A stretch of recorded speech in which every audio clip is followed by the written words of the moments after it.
देखो next example fifth की बात करते हैं। ये इस चैप्टर की इस एक्सरसाइज की लास्ट एग्जांपल है। Verify that 3 -1 -1/3 are the zeros of cubic polynomial P x is equal to 3x³ - 5x² - 11x - 3 then verify the relationship between zeros and coefficients. तो ये बिल्कुल सेकंड और थर्ड एग्जांपल के जैसे ही है।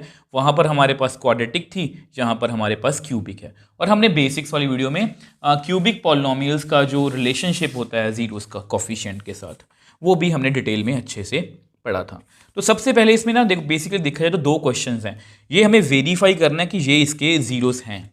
तो वो कैसे चेक करेंगे? सबसे पहले पॉलिनोमियल को लिखते हैं, let P x is equal to 3x³ -5x² -11x -3।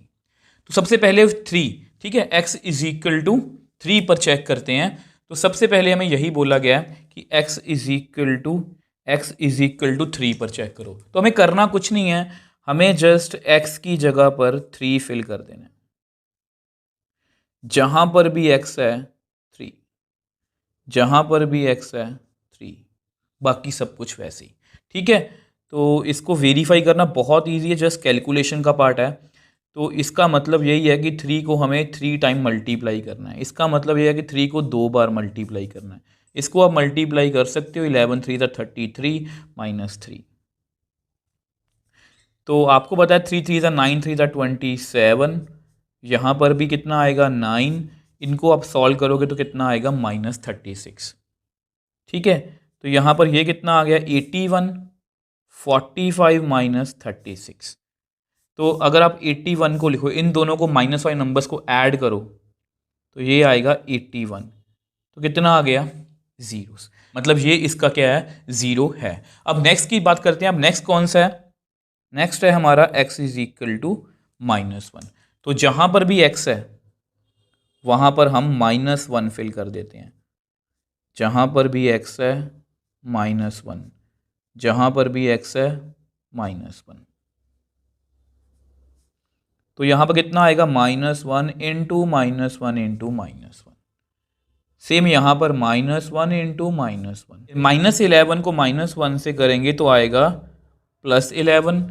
यहाँ पर -3। 1 को जितनी बार मर्जी मल्टीप्लाई कर लो 1 ही आएगा। 3 बार माइनस है तो -1। 1 को 2 बार -1 को 2 बार मल्टीप्लाई तो +1 आएगा। तो 11 -3 कितना आएगा यहाँ पर 8। तो फिर यहाँ पर -3 है, यहाँ पर -5 + 8। तो मेरे पास कितना आ गया -8 + 8 मतलब 0। ये भी 0 आ गया। तो ये भी हमारा वेरीफाई 0 है एक, ठीक है। अब लास्ट रह गया -1/3। अब उसको भी चेक कर लेते हैं। तो बहुत इजी है, जस्ट कैलकुलेशन पार्ट है, आप खुद भी कर सकते हो। तो 3 इंटू -1/3 की पावर 3, x की जगह पर -1/3, x की जगह पर -1/3 -3। तो विच एम्प्लाइज p -1/3। अब -1/3 को हमें 3 बार मल्टीप्लाई करना है, ठीक है। -5 -1/3 इंटू -1/3, इसको मल्टीप्लाई करेंगे तो आएगा +11/3 -3। यहाँ कैलकुलेशन थोड़ी सी मुश्किल हो सकती है, बट कोई बात नहीं।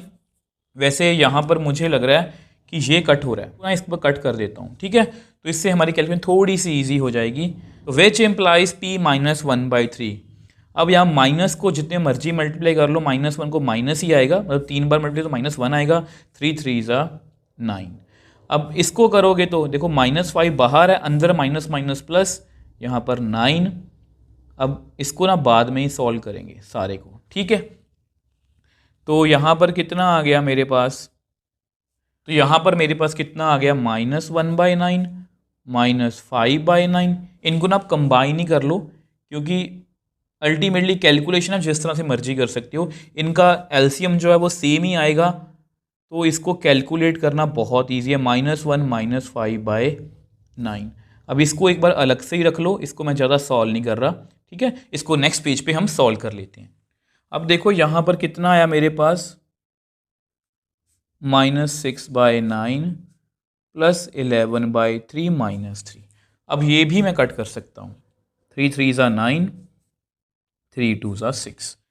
तो इससे मेरे पास क्या सिचुएशन आ गई, -2/3 + 11/3 -3। इनको भी आप अलग से जो है वो सॉल्व कर सकते हो। तो मेरे पास आएगा -2 + 11/3 -3, 11 - 2 9, ठीक है। तो ये सिचुएशन आ गई। अब इसको अगर आप कट करोगे तो यहाँ पर 3 आएगा, तो मेरे पास कितना आ गया, 3 - 3 0। तो इस तरह से हमने तीनों जो ज़ीरोज़ हैं उनको वेरीफाई कर लिया। अब देखो इसके बाद हमें क्वेश्चन का सेकंड पार्ट करना है, हमें ज़ीरोज़ का और कोफिशिएंट्स का रिलेशनशिप जो है वो वेरीफाई करना है। अब आपको पता है इसमें सम ऑफ ज़ीरोज़ होता है, ठीक है। कितना होता है, minus coefficient of x² divide by coefficient of x³। मैं यहाँ पर आपको लिख के दिखा देता हूँ। अब देखो आपको पता है सम ऑफ ज़ीरोज़ का ये फॉर्मूला है। अब आप मेरे को बताओ यहाँ पर माइनस कोफिशिएंट ऑफ x² कितना है, -5, और कोफिशिएंट ऑफ x³ कितना है, 3। तो देयरफॉर सम ऑफ ज़ीरोज़ कितना आ गया, 5/3, ठीक है। अब इसको डायरेक्टली भी कर लेते हैं, इसको हम डायरेक्टली भी यहाँ पर कर लेते हैं, आल्सो सम ऑफ ज़ीरोज़। ये सेम क्वेश्चन ना हम बेसिक में कर चुके हैं। तीनों जो हमारे ज़ीरोज़ हैं उनको ऐड कर लेते हैं। सम ऑफ ज़ीरोज़ का मतलब तो यही होता है ना। तो 3 - 1 कितना आएगा, 2 - 1/3। अब इसको आप क्रॉस मल्टीप्लाई कर लो, क्रॉस मल्टीप्लाई कर लो या एलसीएम ले लो, बात एक ही है। 2 3 ज़ा 6 - 1/3 दैट मीन्स 5/3। आपके सामने है, ये इक्वल है, ठीक है। अब इसके बाद ना, अब इसके बाद हम बात करेंगे, इसके बाद हम बात करेंगे प्रोडक्ट ऑफ ज़ीरोज़ की। अब आपको पता है प्रोडक्ट ऑफ ज़ीरोज़ क्या होता है, minus constant term divide by coefficient of x³। मैं यहाँ पर आपको लिख के दिखा दूँ। अब देखो ये आपका प्रोडक्ट ऑफ ज़ीरोज़ का फॉर्मूला है। अब आप मेरे को बताओ माइनस कॉन्स्टेंटम, कॉन्स्टेंटम कितनी है, -3। प्लीज़ इस बात का अपन ध्यान रखना है, 3 नहीं बोलना, -3 है। Divide by coefficient of x³, वो कितना है, 3। तो which implies product of zeros कितना बन गया, माइनस माइनस प्लस 3/3। अब ये आपस में कट हो गया, तो मेरे पास कितना आ गया, कितना आ गया, 1। आल्सो अब आपको पता है इसका दूसरा मेथड, मतलब इसको डायरेक्टली भी चेक कर लेते हैं, आल्सो प्रोडक्ट ऑफ ज़ीरोज़। तो जितने भी हमारे ज़ीरोज़ हैं, 3 × -1 × -1/3। अब ये हम आपस में कट कर देते हैं, इनको कट कर दो। -1 को -1 से मल्टीप्लाई करेंगे तो कितना आएगा, +1। तो ये भी हमारा जो है वो वेरीफाई हो गया। अब सेम वे से इसका लास्ट पार्ट है sum of products of zeros, coefficient of x, coefficient of x³। मैं आपको लिख के दिखा देता हूँ। अब देखो ये आपका नेक्स्ट फॉर्मूला है sum of product of zeros, coefficient of x। वो कितना है यहाँ पर, -11, और x³ का कितना है, 3। तो हमारे सम ऑफ प्रोडक्ट ऑफ ज़ीरोज़ कितना आ गया, -11/3। सेम वे से अब आपको पता है also sum of product of